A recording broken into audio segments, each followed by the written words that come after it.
On today's episode of Old vs. New, we are looking at an episode that I wasn't 100% sure if I was going to do. I wasn't exactly sure if I was going to get the newer War for Cybertron Studio Series STARSCREAM. Because honestly, I'm pretty happy with the old Fall of Cybertron Deluxe. But I had an opportunity to get this, Voyager, the new one, pretty cheap, like the price of a Deluxe. So I figured, hey, I might as well get it and do an Old vs. New, because that's what I do. And honestly, both of these are really nice. So technically, this is our very first War for Cybertron Starscream figure, because this one is from Fall of Cybertron. The designs are pretty much the same, but if I'm not mistaken, there were some subtle differences. But basically, the old one is a Deluxe and the new one is a Voyager. And I do appreciate that upscale because the old one was always a little too small. I mean, all the FOC stuff was a little too small. But one of the main things that I was kind of debating was, this was one of the highlights of the Fall of Cybertron line, so did I need a new one? Did I need a Voyager? And honestly, yeah, I think so. Because this right here is really good. I mean, this is still pretty good. For the time, for the line it came out in, this is still a pretty good, Cybertronian Starscream. But this one, something about this one, I don't know. It's just, it just takes it up a notch, just a little bit. They're both really nice, like I said. The old Fall of Cybertron one, I have had this ever since it came out, even though technically this is half a replacement, and I'll have to get into that because this mold has a serious fragility issue that I feel like no one really talks about. And the new one, I'm pretty sure we're going to get Starscream, Skywarp, and Thundercracker. We're probably going to see all three, like we did see all three with this mold. I'm probably going to be game for getting all three of the Seekers again. I don't know, man. Something about this figure, it just does it for me. So obviously, starting off, you can see physically they are very similar. Proportionally, they're kind of different. I love the proportions of the original. I really do. I think they're really nice Starscream proportions. But I feel like these proportions are a little bit more accurate to the game. Maybe the cockpit's a little too big.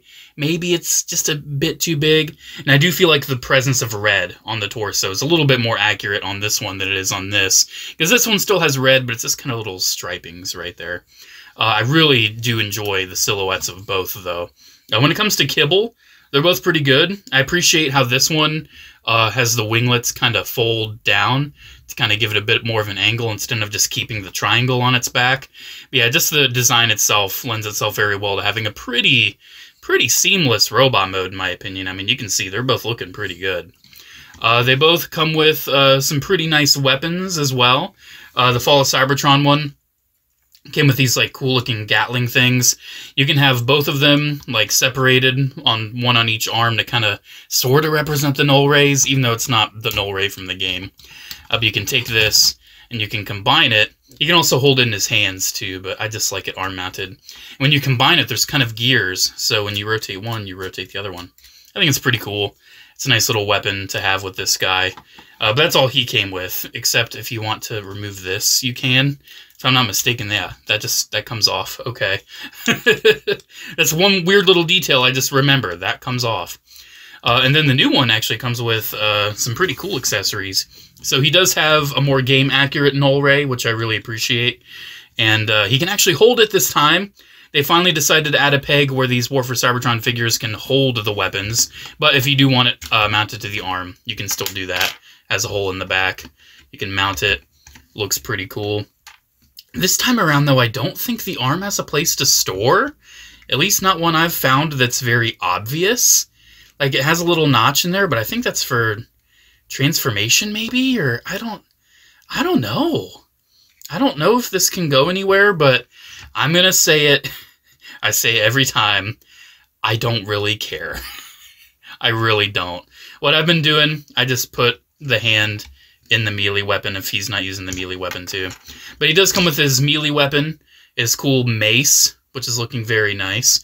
Comes in 2 pieces, which is also very appreciated. You can have him hold it, which is super cool. And I don't think it can replace the arm. I think the port size is a little too different, oddly enough. Yeah, it's too big. They made that like a different size port for some reason, but that would have been cool, honestly. You could just put that on the arm, but they made it so you can't do that. Oh well, no big deal. Still a very cool weapon. Always appreciate seeing it with a STARSCREAM or any of these War for Cybertron figures, giving them a cool melee weapon. Getting in close on some details, you can see the old FOC one has some nice little pink details here and there. I always felt like the head sculpt was really thin. Like, it was super duper thin. I know his face was thin in the game, but that is, like, exceptionally thin. He does have some nice light piping, though. He's got some reds, some blues, some grays. Color separation's pretty nice. Nice clear for the cockpit. Yeah, the paint's pretty good. It's serviceable. Definitely better than a lot of other FOC figures that were released around the same time. Like, I seriously think this is the best, like, Fall of Cybertron mold that we got. It's a very solid mold. Honestly, if I do end up getting the new ones, I don't see myself getting rid of these. They're just too good. And then the details on the new one are also pretty good. I appreciate the blue head now. I feel like that's a little bit more game accurate. And I think the head sculpt is perfect. That is STARSCREAM from War for Cybertron. That takes me right back to the Seeker level. That's my favorite level, when you could play as all three Seekers. I love that. Still has some nice pink paint. Overall, the details are pretty well preserved on this. I like the little separation on the arms. The old one does have that as well, by the way. The little gray separation in the arm. Nice Decepticon symbols. Overall, yeah, it looks really good. I'm really digging it. It's loaded in Decepticon tats. Like, geez, he's got, like, 6, I think. Yeah, he is loaded out. Yeah, I really like the detail on this one. For articulation on the old one, he just has a swivel at the head, but he does have a hinge for transformation, which honestly serves the posability, in my opinion. Like, if you want him looking like he's looking up, that looks really nice. He has a butterfly joint for transformation, but again, I feel like it serves the posability. He has a universal at the shoulder, which is odd for the time. I would have expected that to be a ball joint. Bicep swivel, double jointed elbow. I think that's for transformation, though, if I'm not mistaken. Swivel at the wrist. I don't think he has anything at the waist. He has universals at the hips, which are very nice. Thigh swivel, and then this knee joint. This is the fragile part, and let me explain why. So these knees are pinned, right? You can see that's a nice solid pin connection right there.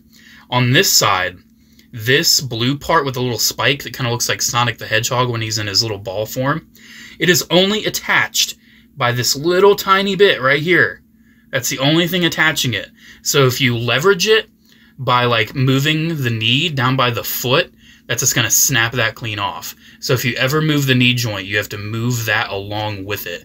You can see how it's kind of flexing a little bit. I hope it doesn't break on camera, because that would break my heart. This is my second copy, but I do want to show the articulation. Yeah, you can see it's got about 90-degree bend at the knee there. But honestly, I never bend the knees on this guy. I do not want to break it again. He does have an ankle pivot, which is really surprising.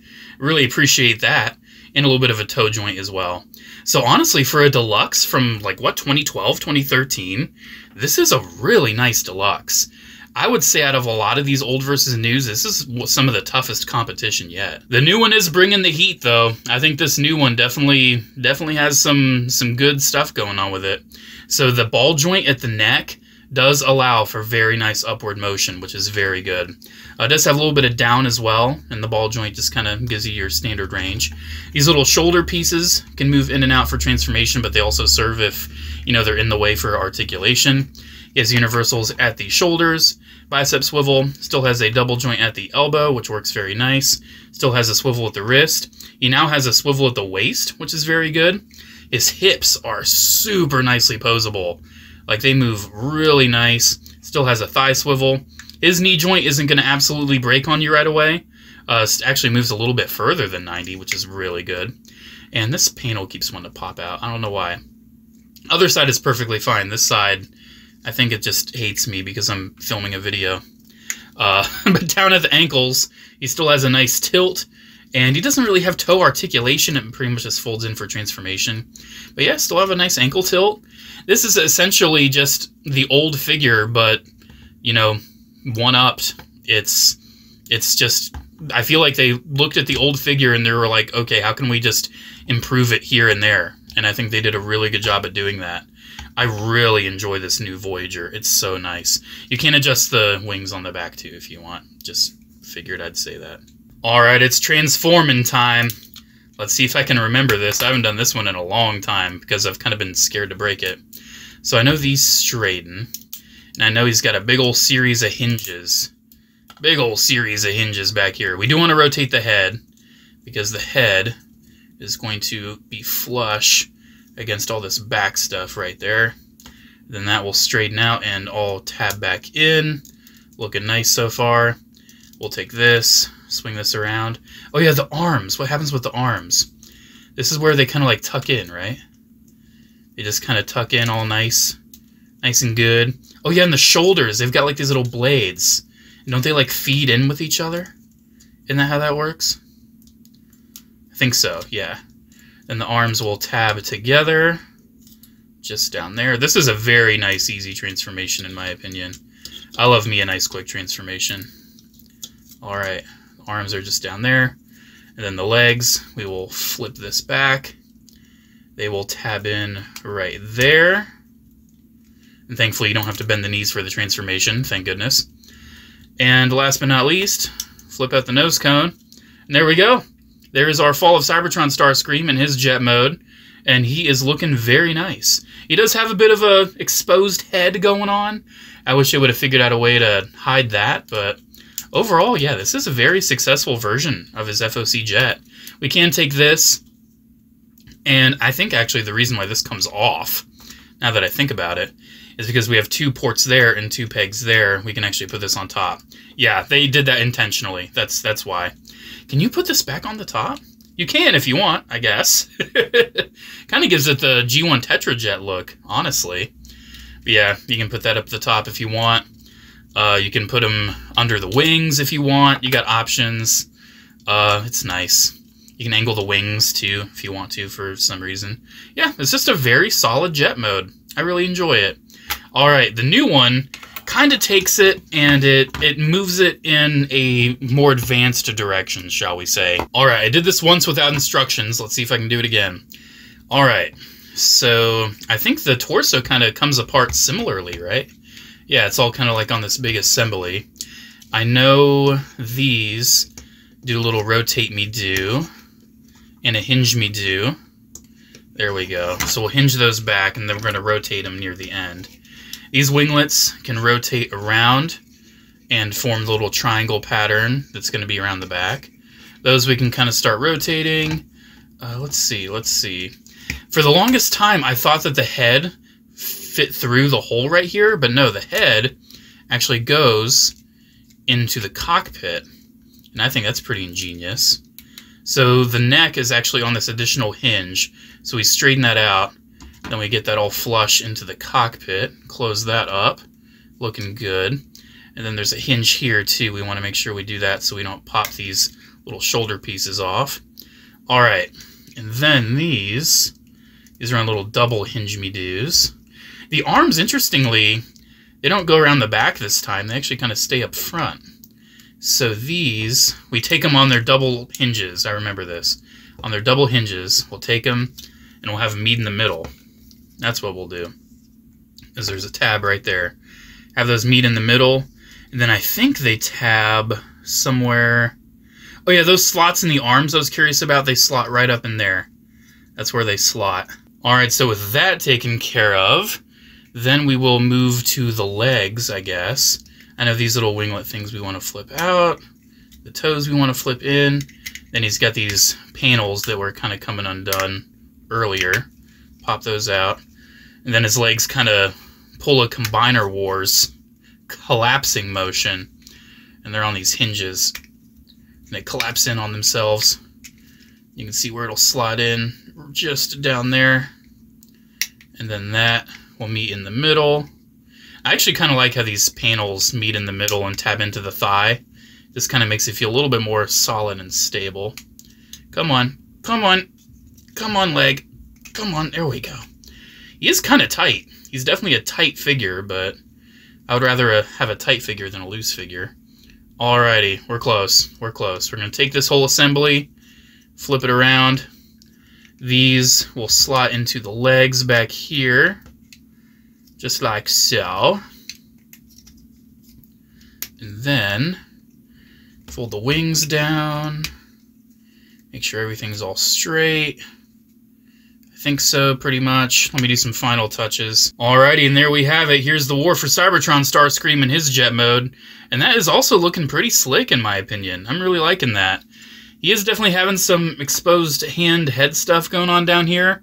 But I think, if I'm not mistaken, I see those pegs. Maybe we can, like, put an accessory over it. I don't know. I don't feel like there really is a way to. I mean, I'm sure you could rotate the head and you wouldn't have to look at the face, right? Can we do that real quick? Oh my gosh. Oh, wait. Can I do this? Please let me do this. Please. Come on. I'll take it. I am at Commander STARSCREAM. I had to. I'm sure the old one can do that too, right? Can't the old one just do that? Here, let me flip that back in. Yeah, that hides the head. That hides the head. Can the old one do that? I'm sure it can. Yeah. I'm at Commander STARSCREAM. That reminds me of Cybertron with his head just poking out. You have to put the crown over it. Alright, so weapon storage. Shocker. I don't care too much. Because they just look garish. And I'm sure you could just plug that somewhere. There's these tabs down here. Maybe you can... I don't know, man.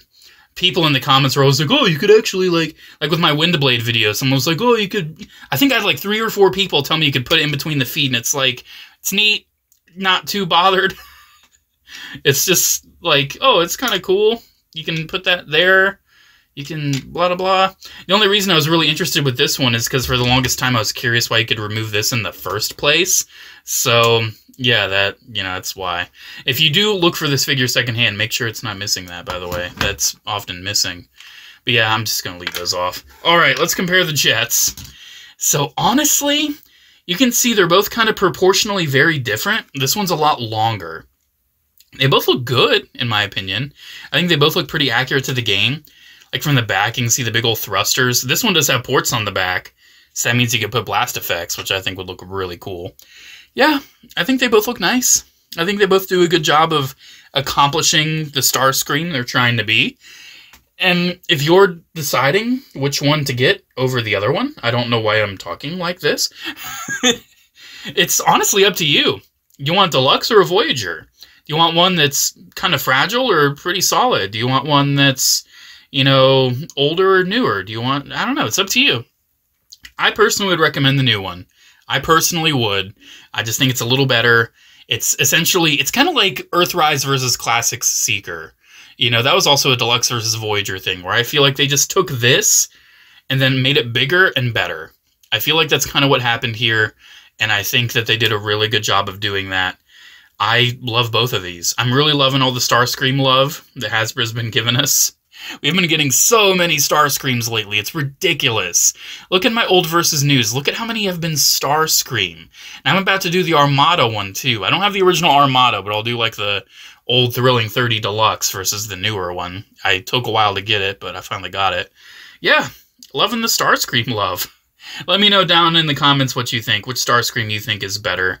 Again, me personally, I like this one a lot. But again, I think my collection still has a place for these. I really like them. Alrighty, guys. Thank you so much for watching. Special shout out to channel members, as always. Thank you all so much for the continued support. Have a great one, guys, and I'll see you in the next video. Bye.